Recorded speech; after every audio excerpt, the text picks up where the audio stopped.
Our first panelist is Representative Tiahrt, who began serving the 4th District of Kansas in Congress in 1995. He was appointed to the House Appropriations Committee in 1997 and currently serves as Senior Republican on the Appropriations Subcommittee on Labor, Health, Human Services, and Education. Congressman Tiahrt. Thank you. Good morning. It's great to see you all here, and I'm really pleased that you're so involved that you want to come here and find out what you can do to change America. You know, last fall, we heard a lot about promises, and we heard a lot about hope, because, you know, promises do build hope, but keeping promises build trust. But do you trust this administration to do the right thing for your future? You don't? I don't either. This week we passed $410 billion spending package. That was about a 9% increase over last year. Last week we passed $1.2 trillion in a stimulus bill. We just saw the president's budget was on your chair, $7.37 trillion. How much is this? How much is $1 trillion? Has anybody written a check for $1 trillion? If you had started a business the day after Christ rose from the dead and made $1 million that day and every day until today, in other words, $1 million for 2,000 years, you would not yet have made $1 trillion. You'd only be about 3/4 the way there. Think about that. $1 million a day for 2,000 years is not $1 trillion. 7.37 trillion. It's a lot of money. And it's money that we don't have. The government doesn't have it. It's your money, and you don't have it either. So where's it going to come from? Well, I'm tired of the bailouts. In fact, I filed legislation this week that says no more bailouts.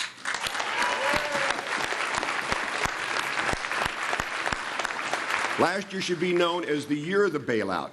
We bailed out Fannie Mae, we bailed out Freddie Mac, we bailed out Wall Street, we bailed out the car dealers, although they called it bridge loans.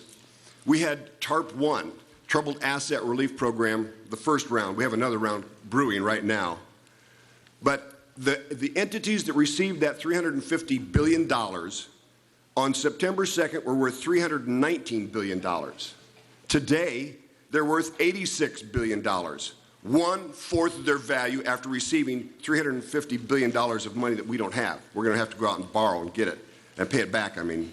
Can you imagine going out here to a Coke machine and pulling out $1 and sticking it in that Coke machine and pressing the button and nothing comes out?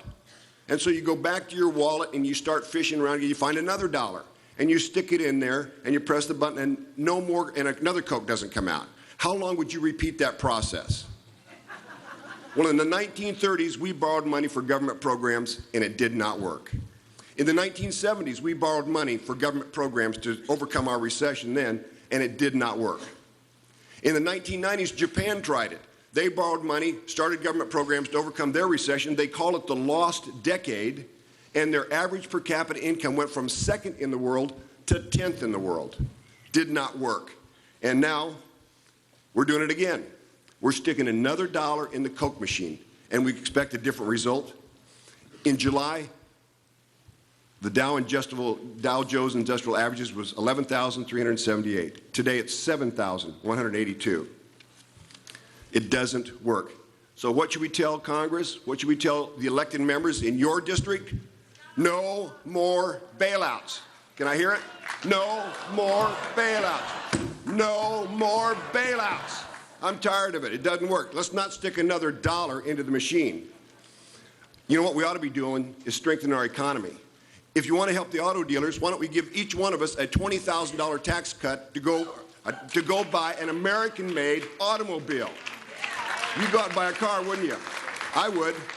We ought to stabilize the dollar, revise regulations so it helps workers and businesses, reform mark-to-market rules because it's crushing our trust in our financial institutions, reduce our taxes, and renew our access to capital. I'm going to end up this so we get time for some questions by telling you I want you to be determined to get this done.